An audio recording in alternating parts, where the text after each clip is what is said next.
Industrie de santé, challenge de stratégie, c'est pas très bien de quoi on va parler finalement. Ce que je voudrais en fait, c'est un petit peu planter le décor et puis vous partager avec vous un certain nombre de réflexions que je me suis fait dans mes fonctions actuelles qui sont... donc je travaille à Medicène, pôle de compétitivité Medicène, où je préside la commission qui évalue les projets de R&D, qui sont des projets en général, qui sont par définition d'ailleurs des projets publics-privés. On voit beaucoup de projets, depuis que je suis à Medicène, on en a vu des centaines et des centaines, avec un certain nombre de faiblesses, et donc des points qui me paraissent importants, et je partagerai tout ça avec vous. Alors d'abord, je pense que c'est utile de se rappeler un petit peu ce sur quoi on travaille là. On travaille sur le médicament. Et ça va peut-être amuser Philippe. J'ai pas pu m'empêcher de parler de cette molécule qui est une très vieille molécule qui a été découverte en 1952, qui s'appelle la chlorpromazine, qui est le premier neuroleptique et qui a été découvert au centre de recherche de Vitry, Ron Poulenc à l'époque, centre de recherche que j'ai eu le grand honneur de diriger pendant un certain nombre d'années, qui s'appelle maintenant Sanofi. Et cette petite molécule, qui a fait intervenir toute une série de personnes, des industriels, des chercheurs, des cliniciens, on reviendra là-dessus, elle a eu un impact incroyable, parce que ça, c'est la courbe d'hospitalisation des malades en psychiatrie aux États-Unis entre 1950 et 1995. Vous voyez que quand même, il y a une chute vertigineuse des gens hospitalisés, c'est-à-dire que ces gens qui sont malades peuvent rentrer chez eux. Et pourquoi est-ce qu'ils peuvent rentrer chez eux? Parce qu'ils sont traités par des médicaments qui s'appellent les neuroleptiques. Et la chlorpromazine a été le premier neuroleptique qui a permis une véritable révolution thérapeutique dans le domaine de la psychiatrie, puisqu'on a pu faire rentrer les malades chez eux, les prendre en charge, et ça a littéralement révolutionné la prise en charge des maladies psychiatriques. Et ça, c'est grâce à quelques comprimés qu'on prend par la bouche quand même. Donc je crois que c'est toujours important de se rappeler ce genre de choses quand on est dans ce métier. Bon, un autre exemple, c'est pour ça, bon, j'ai mis ça, je crois on est tous là, on serait tous d'accord. Le médicament, c'est quand même pas un produit comme les autres. Alors un autre exemple qui est plus récent, c'est les antirétroviraux qui ont été développés dans le HIV depuis entre les années 90 et les années 2000-2005. Donc il y a eu une efflorescence de molécules qui ont été produites à partir du moment où le virus a été identifié. Et ça, cette courbe, je la trouve intéressante, elle est sur le site de Pharma aux États-Unis, et elle montre l'impact qu'ont eu ces antirétroviraux en termes de mort évitée chez les patients atteints du virus du sida, donc près d'1 million aux États-Unis, et à nouveau, des comprimés. Qu'est-ce que c'est que des comprimés? Des comprimés qu'on prend par la bouche, ils permettent d'éviter des décès. Moi, j'ai l'un de mes anciens, je suis médecin, j'ai l'un de mes anciens maîtres de médecine, un prof, qui avait assisté à l'arrivée du chloramphénicol après la guerre et qui avait connu des patients atteints de la fièvre typhoïde qui, la plupart du temps, décédaient et qui, du jour au lendemain, a vu des patients atteints de la fièvre typhoïde qui ne mouraient plus. Il m'a dit, la première fois que j'ai assisté à ça, j'ai presque pleuré. Je crois que c'est vraiment très important de se rappeler que c'est le médicament, on est dans ce domaine-là, on est dans un domaine très particulier. Donc l'industrie pharmaceutique est stratégique pour différentes raisons, un petit peu pour ce que je viens de vous dire. Elle a un impact direct sur le bien-être des populations. Elle contribue à la maîtrise des dépenses de santé. Je reviendrai là-dessus parce que je pense que c'est important quand on est en recherche d'avoir conscience de ces problèmes. Et elle représente un secteur économique majeur. Alors quelques chiffres pour planter un petit peu le décor. Ça, c'est les différentes boîtes pharmaceutiques. Alors, ça doit dater de quelques années. Là, à l'époque, c'était Pfizer qui était le numéro 1. Maintenant, c'est Novartis ou Johnson & Johnson. Ça dépend comment on calcule. C'est juste pour vous... C'est les parts de marché. Et c'est finalement pour montrer que, bon, il y a une vingtaine de très grands groupes pharmaceutiques, mais que ça reste très, très morcelé comme industrie. J'aurais présenté la même slide dans l'industrie de l'informatique. Vous auriez vu 2-3 devant, gigantesques, et puis tous les autres derrière, minuscules. Dans l'industrie pharmaceutique, il y a une quinzaine, une vingtaine de très grands, mais ils ont des parts de marché encore toutes petites. Toutes petites, c'est inférieur à 10%. Et ça veut dire quoi? Ça veut dire que c'est une industrie qui va continuer à se consolider. Ça, c'est inévitable. On va continuer à observer des fusions, des absorptions, des restructurations, parce qu'elle est encore extrêmement dispersée. Ça, c'est les 15 premiers mondiaux. Ce qui est intéressant, c'est que ça, c'est basé sur le chiffre d'affaires 2014. Et si je vous avais montré quelques années avant, vous n'auriez pas vu ces deux-là. Ces deux-là, c'est Teva, qui est un laboratoire de générique, et qui est devenu un très très gros laboratoire, compte tenu du développement des génériques, j'en dirai un mot. Et deuxièmement, Gilead, qui est un laboratoire qui est dans les antiviraux et qui a mis sur le marché le sofosbuvir dans l'hépatite C, à la suite du rachat de Pharmasset, qui lui a permis de faire un bond dans le tableau de façon considérable. Tout ça, c'est pour dire que, certes, il y a un certain nombre de grands qui sont installés en haut, mais la situation, mais tout ça, ça peut changer très vite. Ça peut changer très vite. Et Sanofi, qui, en fonction des années, 4e, 5e, donc en France, il y a un grand groupe pharmaceutique qui est Sanofi, les autres sont loin derrière. Servier est 25e mondial. Alors, les grands groupes pharmaceutiques sont des très grands groupes. Là, vous avez les 20 premières sociétés mondiales par capitalisation boursière. Alors, vous remarquerez que c'est plus Exxon comme ça l'a été pendant très nombreuses années, mais c'est maintenant Apple, Google, Microsoft, etc. Et que dans ces 20, vous en avez quand même 4 qui sont des boîtes pharmaceutiques. Ça, c'est donc les principaux laboratoires pharmaceutiques français, donc Sanofi assez loin devant, et puis Servier, Pierre Fabre, Ipsen, etc. Donc la France, à la suite de consolidation, puisque Sanofi est le résultat de consolidations successives, Rhône-Poulenc, Rhône-Poulenc-Rorer, Aventis, Sanofi Aventis, etc., a gardé encore un grand laboratoire pharmaceutique de dimension internationale. Alors, à côté des big pharma, vous avez le secteur qu'on appelle des biotech. Alors, ça ne veut pas dire grand-chose, hein, ça ne veut vraiment pas dire grand-chose. Ça veut dire tout simplement des entreprises de taille un petit peu plus petite, mais ça peut être des relativement grosses entreprises, ça peut être des minuscules start-up. C'est surtout un secteur qui se caractérise par un très grand nombre, un très grand turnover, beaucoup d'entreprises qui naissent, beaucoup d'entreprises qui disparaissent, et une capitalisation boursière pour celles qui arrivent en bourse, qui est extrêmement importante, beaucoup plus que les big pharma, hein, qui sont ici en bas. Ce qui est intéressant, c'est que ces 100 compagnies de biotech qui sont au Nasdaq aux États-Unis et qui ont un turnover d'à peu près 100 millions de revenus, ont une capitalisation boursière de 130 milliards de dollars, c'est-à-dire 52 fois leur chiffre d'affaires, alors que les big pharma, en général, ont 5 à 6 fois, une capitalisation boursière égale à 5 à 6 fois leur chiffre d'affaires. Donc tout ça, c'est pour dire qu'il y a un secteur de petites boîtes, dont je reparlerai, extrêmement dynamique, un turnover très important, de très grandes attentes de la part des investisseurs qui espèrent que ces entreprises seront rachetées par des grosses ou pourront licencier des produits à l'extérieur ou mettre sur le marché des produits qui leur permettront de gagner beaucoup d'argent. Et ces entreprises, je reviendrai là-dessus, jouent un rôle essentiel dans la chaîne de valeur. C'est elles qui, très souvent, portent l'innovation au premier stade, ont le plus de risques financiers avant que les big pharma, en général, prennent le relais.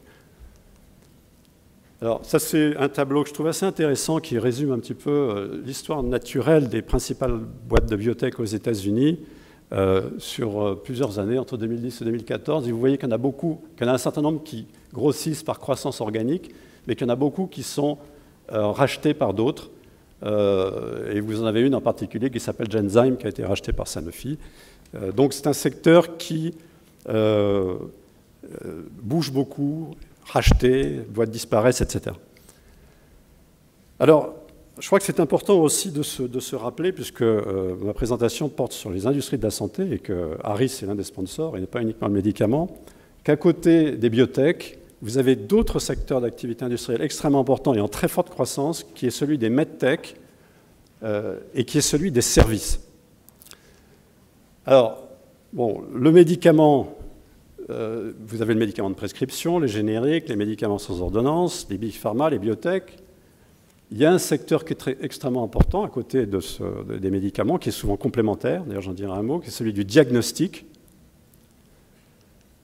Vous avez un autre secteur, mais qui est parfois dans lequel on met le diagnostic, qui est celui des dispositifs médicaux, qui joue un rôle très important dans les solutions thérapeutiques. la pompe à insuline, bon, l'imagerie. Franck, je ne sais pas si Franck est toujours dans la salle, l'imagerie, c'est l'imagerie, toute instrumentation des blocs opératoires, les prothèses, c'est un secteur foisonnant, en très forte croissance, et qui, de façon très intéressante, est de plus en plus associé aux médicaments. Et donc, on observe, par exemple, on voit sur le marché maintenant des stents qui sont associés à des médicaments. Je vous ai parlé de la pompe à insuline, des patchs qui contiennent des médicaments, des microbilles qui contiennent des médicaments qui permettent de cibler, de libérer de façon très précise un médicament à un endroit bien précis, des nébulisateurs pour administrer des produits par inhalation. Et donc, de plus en plus, le médicament se combine à des dispositifs médicaux pour être plus efficace, plus précis, apporter un plus. Et donc, on voit que le métier change aussi. Ce n'est pas uniquement des molécules, mais c'est des molécules avec de la technologie et avec d'autres technologies qui se développent.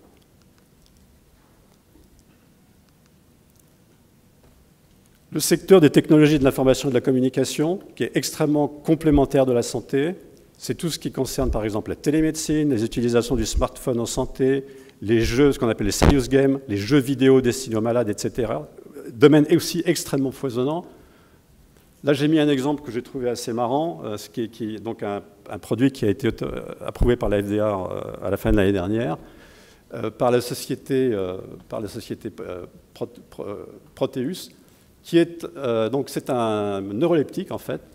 Donc dans chaque comprimé, vous avez une petite puce, vous avez un patch au niveau du bras, et quand le comprimé est ingéré, il se dissout dans le tube digestif. À ce moment-là, il y a un signal qui est déclenché, qui est reçu au niveau du patch, et sur votre smartphone, le smartphone du malade ou celui du médecin ou à distance, on sait que le malade a pris son médicament. Et des systèmes comme cela, on en voit de plus en plus. Et c'est extrêmement intéressant et je pense que ça va changer de façon significative la pratique médicale. Alors, bien évidemment, vient se greffer sur ces domaines technologiques toute la problématique du big data, c'est-à-dire, en fait, la contribution à la santé qu'ont et souhaitent avoir les géants de l'Internet. Vous savez qu'il y a 3 ans, 2-3 ans, Google a créé une filiale qui s'appelle Calico, qui a dit qu'elle allait résoudre le problème du vieillissement. Et ce qui est assez marrant, c'est que quand vous lisez la manchette de Time Magazine, est-ce que Google peut résoudre la mort? Donc, on met en dessous « That would be crazy if they were not Google ». Donc je pense que c'est les grands de la data, de l'Internet, ont compris que dans la santé, il y avait un marché, et sont en train de le prendre, et ça pose plein de problèmes. Il y a des plus et il y a des moins, mais je crois qu'il faut bien avoir conscience de cette problématique.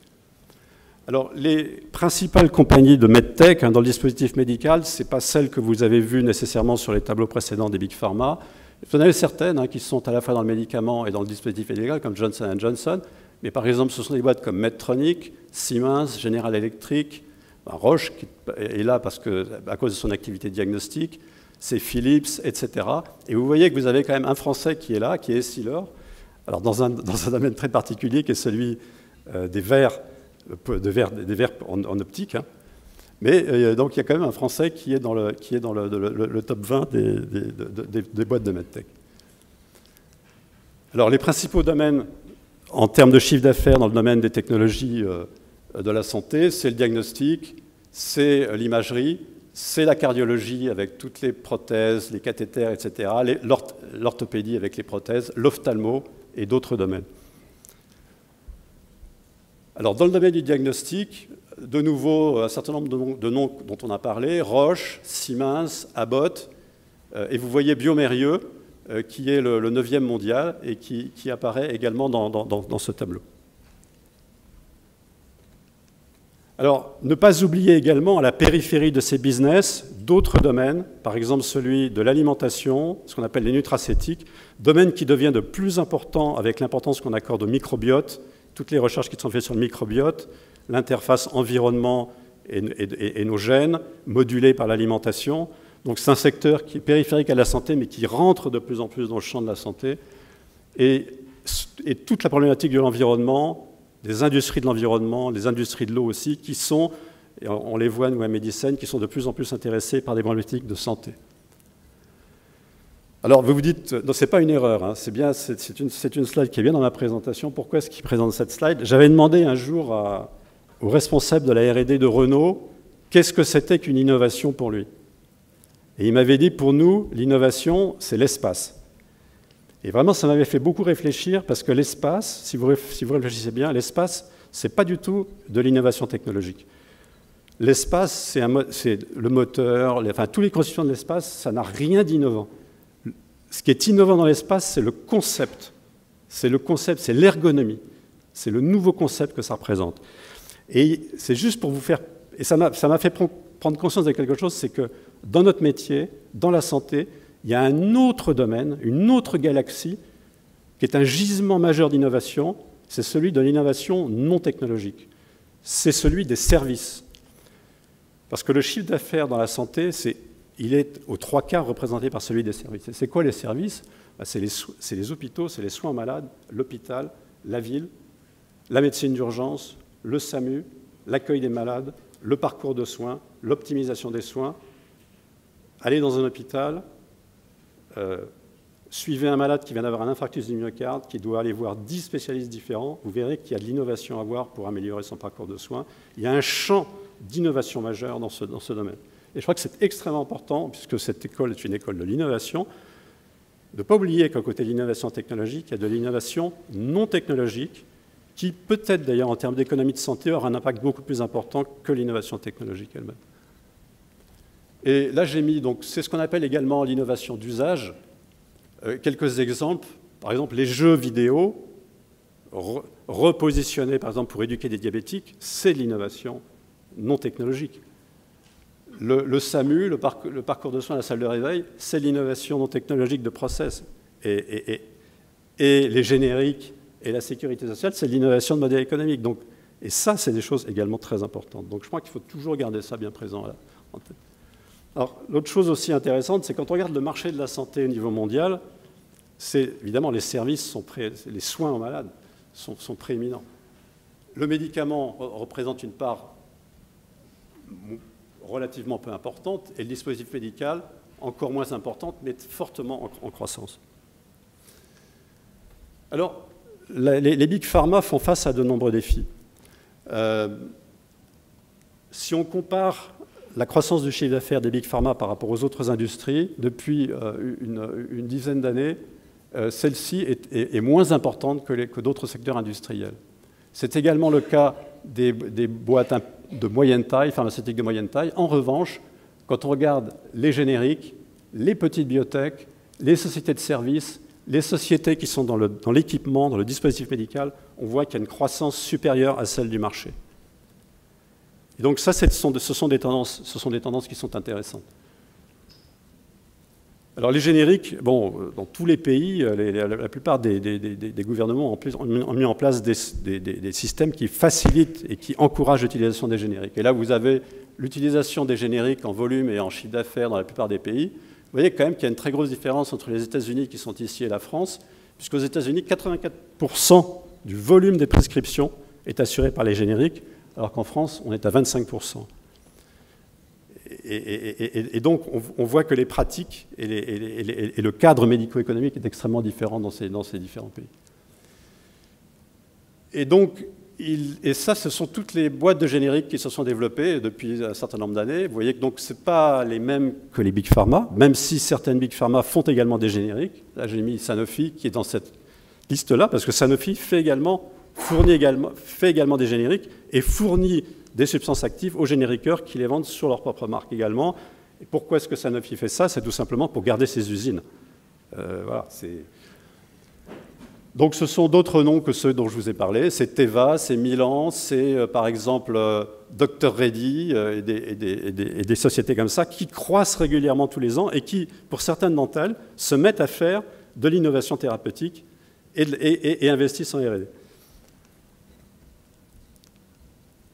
Ça, c'est intéressant, c'est la courbe qui indique la perte de part de marché quand un médicament générique est mis sur le marché. Vous voyez que de plus en plus, quand le brevet tombe dans le domaine public et que le générique arrive, les parts de marché chutent très rapidement beaucoup plus rapidement maintenant qu'autrefois.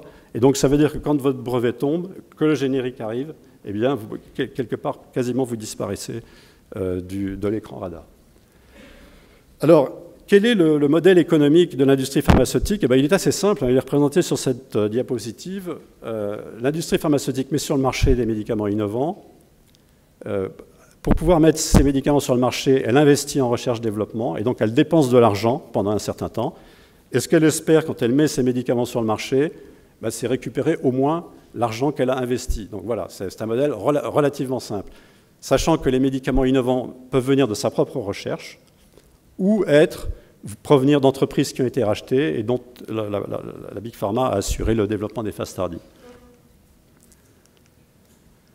Alors, cette courbe représente l'augmentation des dépenses de R&D dans l'industrie pharmaceutique au cours des dernières années, et vous voyez que l'augmentation de ces dépenses, de ces investissements a été considérable puisqu'il a été multiplié par 5 en 30 ans. On est passé de 10 milliards de dollars, ça c'est uniquement aux États-Unis, à plus de 50 milliards de dollars, donc ça commence à plateauer, comme on dit, mais ça reste à un niveau extrêmement élevé. De ce point de vue, il faut rappeler que l'industrie pharmaceutique est l'industrie qui consacre la part de son chiffre d'affaires le plus important à la recherche, près de 20%. Vous voyez que l'industrie des semi-conducteurs est autour de 15%, l'industrie chimique autour de 6%, l'industrie de l'aéronautique autour de 6%. Donc l'industrie pharmaceutique consacre une part très importante de son chiffre d'affaires aux investissements de R&D. Et cet investissement massif, croissant de l'industrie pharmaceutique se traduit par un nombre de plus en plus important de candidats médicaments dans différents domaines. Tout en bleu, c'est l'oncologie, largement en tête. Et ensuite, en dessous, c'est le système nerveux central, qui sont les deux domaines thérapeutiques actuellement où vous avez le plus de candidats médicaments. Et ça, c'est le hit parade annuel de la FDA, enfin, c'est le nombre de molécules approuvées par la FDA tous les ans. Donc entre 1993 et 2015, c'est les derniers chiffres de 2015. En bleu, c'est les petites molécules, et en gris, ce sont les génériques. Ce sont les biologiques. Et ce qu'on peut constater, c'est qu'effectivement, depuis 25-30 ans, le chiffre de... Bon, il y a des oscillations, mais en gros, le chiffre de nouveaux médicaments mis sur le marché reste relativement stable. Donc d'un côté, vous avez des dépenses de R&D qui augmentent de façon extrêmement importante, de l'autre, vous avez une certaine stagnation du nombre de molécules mises sur le marché. Et donc ça, c'est des courbes que vous pourrez voir dans certains articles qui montrent que la productivité, si vous mettez input, output, la productivité dans l'industrie pharmaceutique, notamment dans les big pharma, est plutôt décroissante. Alors, ça veut dire quoi? Ça veut dire qu'il y a un taux d'échec extrêmement important. Et cette slide, c'est assez marrant parce que cette slide, je crois que ça fait à peu près 20 ans que je la représente et les chiffres sont toujours les mêmes. Les chiffres sont toujours les mêmes. C'est-à-dire que ça se lit en fait de droite à gauche. Si on veut mettre une molécule sur le marché, il en faut à peu près 10 qui rentrent en clinique. Et les chiffres n'ont pas varié vraiment depuis 15-20 ans maintenant. Si on en veut 10 qui rentrent en clinique, il faut à peu près 20 candidats médicaments. Et si on veut à peu près 20 candidats médicaments, il faut à peu près 200 prototypes. Alors en amont, c'est bon, les chiffres sont un peu plus variables, mais ça montre quand même que le champ de bataille est jonché de cadavres. Et c'est vrai que dans l'industrie pharmaceutique, ceux d'entre nous qui ont passé une partie de leur vie en industrie pharmaceutique ont vu beaucoup plus de projets qui ont échoué que de projets qui ont réussi. Beaucoup plus de projets qui ont échoué que de projets qui ont réussi. Et je crois que pour ceux d'entre vous qui se préparent, qui sont intéressés pour aller dans l'industrie pharmaceutique, il faut se préparer à l'idée qu'on verra beaucoup d'échecs et très peu de succès. Ça, c'est au cours du développement clinique, les taux de succès. Et vous voyez que la majorité des échecs dans la phase de développement clinique, c'est en phase 2, c'est-à-dire c'est les premiers essais d'activité. Il y a à peu près 75% des molécules qui se cassent la gueule à ce moment-là, pour des raisons d'efficacité non retrouvées. Et ça, c'est un schéma qui montre le nombre, par exemple, de molécules développées dans la maladie d'Alzheimer au cours des différentes années, et qui montre sur à peu près 100 molécules qui ont été développées, vous en avez 3 qui ont été approuvées entre 1998 et 2011. Donc je pense que les chiffres parlent d'eux-mêmes.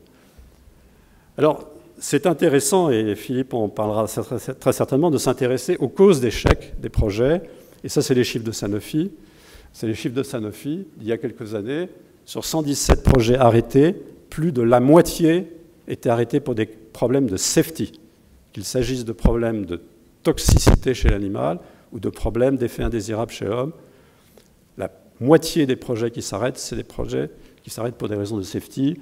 Ensuite, c'est pour des raisons d'efficacité qu'on ne retrouve pas, de problèmes de pharmacocinétique et éventuellement des problèmes de stratégie. Tout simplement, c'est comme quand on est aux Jeux Olympiques. On peut se faire doubler par les autres et puis ensuite, ils sont tellement loin devant qu'on se dit ça ne sert à rien de continuer, on s'arrête. Voilà. Et ça arrive aux meilleurs. Hein.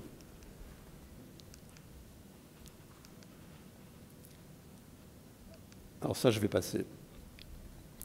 Alors bon, une fois qu'on a dit ça, qu'est-ce qu'on fait, quoi?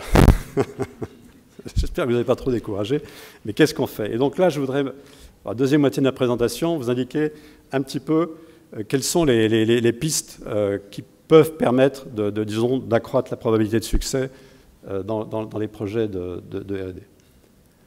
Alors, pour moi, le premier point, c'est d'abord de poser la bonne question. Et poser la bonne question, Jörgen en a un petit peu parlé, c'est vraiment placer le malade au départ de la démarche. Alors, qu'est-ce que ça veut dire? Ça veut dire qu'en général, quand on se représente la chaîne de valeur, on parle de la recherche au laboratoire, avec le prototype, la prise de brevet, le candidat médicament. Ensuite, on fait les tests cliniques. Et puis ensuite, on dépose le dossier. Et puis voilà. Et en fait, le point important, qui a un petit peu effleuré Georgie, c'est la partie amont qui est extrêmement importante, qui est la compréhension de la maladie, et plus que la compréhension de la maladie, la compréhension du malade et du besoin médical qui doit être vraiment le point de départ de la démarche si on veut augmenter les chances de succès d'un médicament. Donc ça veut dire tout simplement, cette maladie qu'on a tendance à considérer comme quelque chose d'homogène, quelle est son hétérogénéité, quel est le mécanisme de ce malade, et non pas des malades, de ce malade. Et ça veut dire de façon extrêmement pratique la nécessité d'une interaction étroite avec les cliniciens, chose qui finalement est assez rare, quoi. On a souvent tendance à partir sur des cibles sans nécessairement ce dialogue avec des cliniciens qui connaissent la maladie et qui sont capables de donner des pistes pour expliquer son hétérogénéité. Alors un exemple qui est assez classique, mais enfin, j'aime bien le montrer parce que vraiment ça permet de bien comprendre les choses, c'est celui du gefitinib, qui est un inhibiteur de l'EGF, donc développé par AstraZeneca dans l'adénocarcinome bronchique. Ça, c'est le premier essai clinique qu'ils ont fait. Donc, les chiffres, c'est la survie, hein, avec 2 doses, associées donc à un taxoïde et aux carboplatines. On voit clairement, on ne voit rien. Non seulement on ne voit rien, mais bon, il y avait une toxicité, c'est un médicament qui donne une toxicité pulmonaire, une fibrose pulmonaire, donc il y avait un certain nombre de cas d'effets indésirables qui avaient été observés, et donc le médicament n'avait pas été approuvé. Mais les cliniciens avaient observé qu'un certain nombre de patients avaient eu des réponses. En peu de patients, mais certains avaient eu des réponses. Et les gens d'AstraZeneca ont eu l'intelligence d'étudier ces patients, ont montré qu'il y avait une mutation particulière dans le récepteur EGF qui était corrélée à cette réponse. Et quand ensuite on stratifie les patients en fonction de cette mutation, eh bien, on met en évidence un gain de survie chez les porteurs de la mutation par rapport à ceux qui n'ont pas la mutation. Et donc, ça, c'est bon, tout le monde considère que c'est évident maintenant en oncologie. Mais je crois que ça illustre vraiment bien la notion que le cancer, mais beaucoup d'autres maladies que le cancer, sont des maladies hétérogènes et que la problématique est de comprendre cette hétérogénéité, comprendre les différents mécanismes, les sous-populations qui correspondent à ces mécanismes, les marqueurs éventuels qui permettent de cibler ces populations, de façon à passer d'une population non sélectionnée où on a un faible taux de réponse à une population sélectionnée où on a un taux de réponse élevé, avec une meilleure efficacité, un meilleur bénéfice-risque et un meilleur bénéfice-coût, et donc des meilleures chances de succès commercial. Alors ce qui est important, c'est de comprendre que cette démarche, qui a l'air évidente, en fait c'est une démarche générale dans tous les business. Ça veut dire tout simplement qu'on partir du malade, ça veut dire partir du marché. Et il ne viendrait pas à l'esprit de quelqu'un qui veut développer un smartphone ou n'importe quelle technologie de ne pas partir du marché. Donc il faut partir du marché. Et c'est particulièrement important justement quand on est sur des technologies qui ont une finalité dans la santé. Parce qu'on voit beaucoup à Medicine, en particulier, de gens qui veulent développer des applications de smartphone dans la santé, des jeux vidéo dans la santé, etc., etc. Ils n'ont jamais vu un malade, ils n'ont jamais discuté avec les cliniciens, et ils s'étonnent qu'ensuite, ils sont complètement à côté de la plaque. En réalité, la clé, c'est la connaissance du besoin médical, la connaissance du marché. Alors deuxièmement, j'enfonce peut-être une porte ouverte, c'est qu'on ne peut pas aller plus vite que la musique et qu'il faut du temps pour déboucher sur des innovations significatives. Alors moi, je vais vous parler d'un domaine que je connais bien, je suis hépatogastroentérologue. Quand j'ai commencé ma médecine, ma spécialité, on ne connaissait pas l'hépatite C. On parlait de l'hépatite non A, non B. On ne savait même pas que c'était un virus. On disait non A, non B. Donc ensuite, on a montré qu'il y avait un virus. Ensuite, on a montré que c'était un virus particulier. On a pu cloner les protéines, déterminer les structures 3D. Ensuite, on a pu développer des modèles vitraux permettant de repliquer l'infection sur des cellules, et c'est ça qui a permis ensuite de tester facilement des molécules. Mais il a fallu 30 ans pour faire ça. Il a fallu 30 ans pour faire ça. Et comprendre en même temps la maladie. Et on est passé de tout début, où on traitait par l'interféron, avec tous les effets secondaires de l'interféron, notamment la dépression, ensuite l'interféron avec la ribavirine, ensuite l'interféron pégylé, où on augmentait un petit peu avec la ribavirine, et maintenant, avec des molécules, en particulier une développée par Gilead, qui est le sofosbuvir, qui permet de guérir pratiquement 100% des patients avec une réponse virale complète et probablement définitive. 30 ans, il a fallu 30 ans. Et donc il faut du temps pour acquérir l'expertise dans un domaine de R&D, et il faut savoir rentrer dans un domaine au bon moment. Ça, c'est l'autre. Pas toujours facile. Troisième point, alors ça, je pense que ça va vous paraître évident, mais je vous promets que ce n'est pas si évident que ça. Il faut savoir être original, il faut savoir se différencier de la concurrence, et il faut savoir protéger son invention. Mais être original, dans innovation, il y a le mot nouveauté. Et nous, quand on voit arriver des gens avec des projets, et ça, je trouve ça assez intéressant parce que c'est les différentes cibles dans différents domaines thérapeutiques avec le nombre de molécules en développement par cible. Et vous voyez que, par exemple, en oncologie, actuellement, dans l'industrie pharmaceutique, vous avez 397 cibles en développement, c'est en 2011, et vous avez pratiquement 3 différentes molécules par cible qui sont en développement, c'est-à-dire que vous avez au moins 3 concurrents sur chaque cible. C'est juste pour vous donner une idée du niveau de concurrence qui existe dans certains domaines. Ça veut donc dire que lorsqu'on veut développer une idée, une innovation, il faut avoir une idée, mais vraiment bien précise de la concurrence et donc faire un benchmark important. Et là, j'ai mis juste quelques sites, mais moi, tous les jours, je reçois à Medicine des porteurs de projets, je tape la classe pharmacologique de leurs molécules, etc., sur Google, et je m'aperçois qu'il y en a déjà 2 ou 3 en phase de développement clinique, et les gens ne le savent pas. Non, je pense que la notion de veille compétitive, de benchmark, c'est quelque chose d'essentiel, et c'est facile. Il y a Google, il y a PubMed, il y a les congrès, il y a les sites. Ça, c'est le site de Sanofi. Allez sur le site de Sanofi, vous verrez les infos qu'il y a sur le portefeuille de Sanofi R&D, c'est incroyable. Et puis, est-ce que tout le monde connaît Clinical Trial Gov, la liste de tous les essais cliniques qui sont faits? Je vois des têtes qui disent oui, c'est bien. Tous les essais cliniques sur des molécules, vous les avez là-dedans, vous tapez le nom d'une molécule, vous savez les essais cliniques, le stade, etc. C'est indispensable. Georgie a eu raison d'insister là-dessus, le problème de la reproductibilité, de la robustesse des modèles. Ça, c'est une blague, c'est des gens qui avaient dit on va faire un journal sur les résultats qu'on ne peut pas reproduire. Mais plus sérieusement, ça c'était dans Science il y a très peu de temps, les gens d'Amgen ont dit que sur 53 publications publiées dans les meilleurs journaux, y compris dans Science, Nature, etc., ils n'avaient pu en repliquer que 6. Ils n'ont pu repliquer que 6 manips sur à peu près une cinquantaine de papiers qui avaient été publiés. Donc on a un vrai problème de reproductibilité des résultats qui peut s'expliquer de différentes façons, soit parce que les modèles ne sont pas assez robustes, soit parce que n est égal à 3, nombre de fois on voit ça, etc. etc. Mais c'est un vrai problème. Et donc, si vous allez voir un industriel, il va s'intéresser tout particulièrement à cette question. Est-ce que les données sont robustes? Est-ce que le modèle est robuste? Est-ce que j'ai une chance, quand je refais la manip, de retrouver la même chose? Très important. Philippe va en parler, mais je me permets quand même d'insister à nouveau. Un point qui est important, évaluer la safety alors j'ai mis de façon professionnelle, et y penser le plus tôt possible. Je dis de façon professionnelle parce que moi qui vois passer beaucoup de projets venant de petites boîtes, etc., bon, c'est un métier. La safety, c'est un métier. Un médicament, c'est un produit actif, c'est un produit qui a une certaine toxicité potentielle, et c'est un produit, évidemment, qui doit arriver à la cible. Mais c'est tout ça. Et ça, il faut s'en occuper. Il ne faut pas s'en occuper au dernier moment. Donc 50% des causes d'arrêt, c'est dû à ça. 50% des causes d'arrêt de produits, c'est dû à ça. Si vous prenez les statistiques d'AstraZeneca qui ont été publiées dans Nature Review Drug Discovery il n'y a pas tellement longtemps, c'est exactement la même chose. Et ce qui est intéressant, c'est quand vous regardez ce schéma-là, en haut, là, en beige, c'est la safety.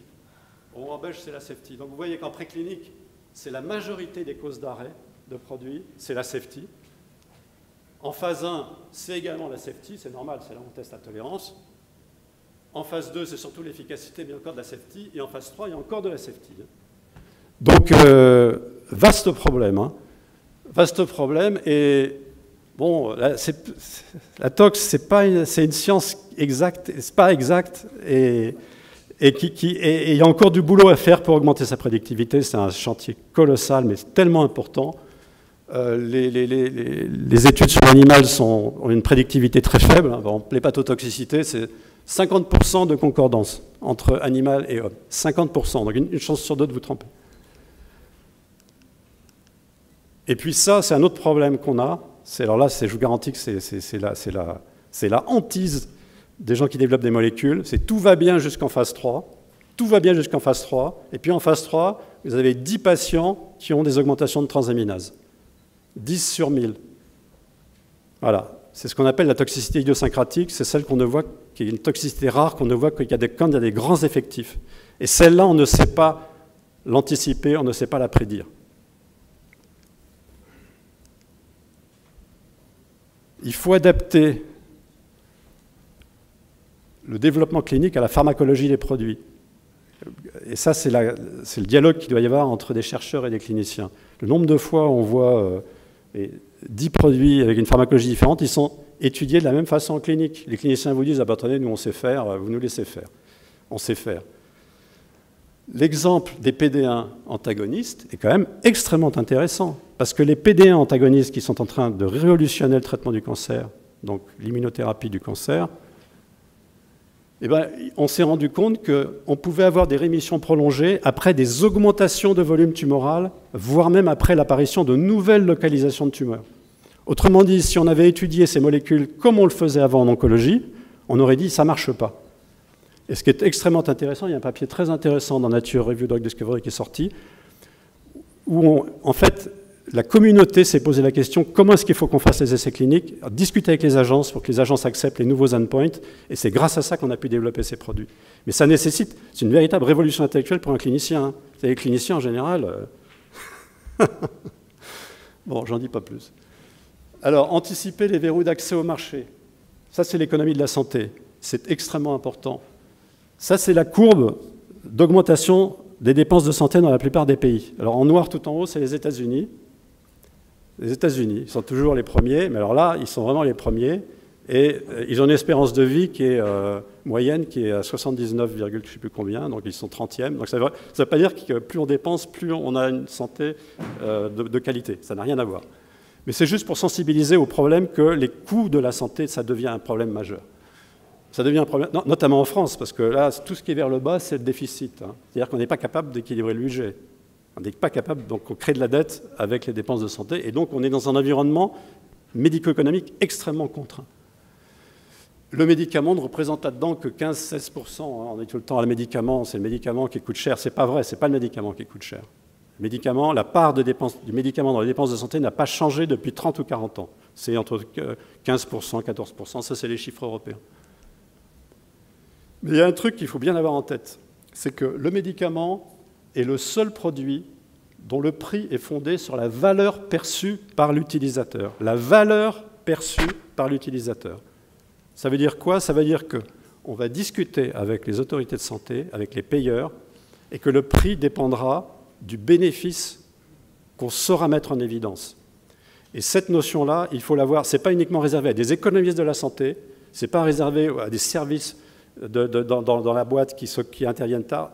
Un chercheur doit se poser cette question-là. Parce qu'on peut avoir un médicament autorisé, mis sur le marché, mais qui ne sera jamais remboursé ou qui aura un prix qui ne permettra pas d'amortir ses dépenses de R&D. Et donc, ça sera un échec. Donc, il faut qu'on intègre, il faut qu'un chercheur, comme vous, intègre ces notions-là très tôt. Et par exemple, pour les produits dans l'hépatite C, on peut montrer que ça permet d'éviter des décès, que ça permet d'éviter l'évolution vers la cirrhose, que ça permet d'éviter l'évolution vers le cancer, voire même de réaliser les transplantations hépatiques, et donc ça permet de faire des économies. Eh bien, il faut faire cette démonstration, il faudra la faire de plus en plus pour pouvoir avoir un succès avec un médicament.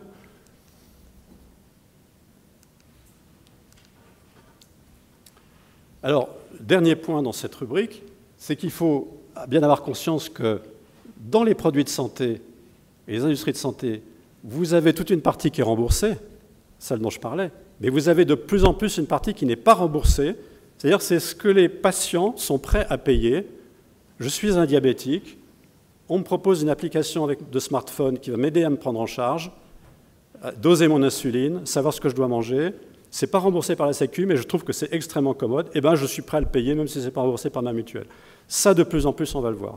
Donc, la santé, où on avait juste un modèle qui était celui du remboursement, les payeurs, etc., il y a un autre modèle qui est à côté, qui est en train de se développer.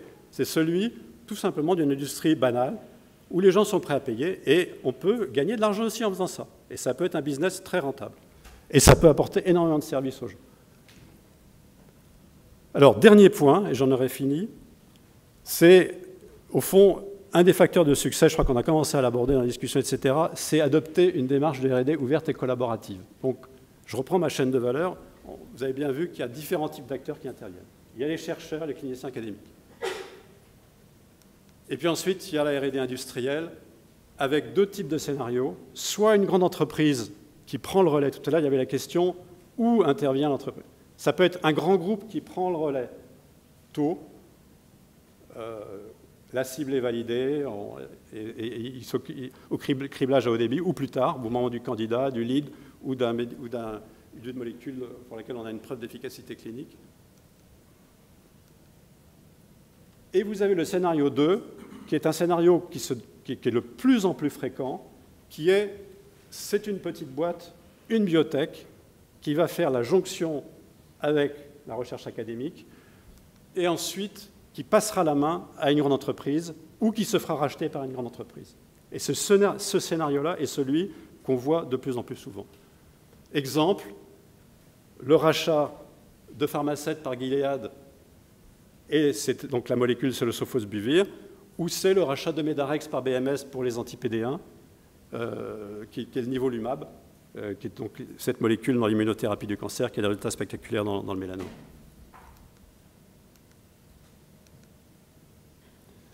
Et donc, on n'est pas surpris de voir cette courbe qui est le nombre de rachats de petites boîtes dans l'industrie pharmaceutique qui croît de façon vertigineuse.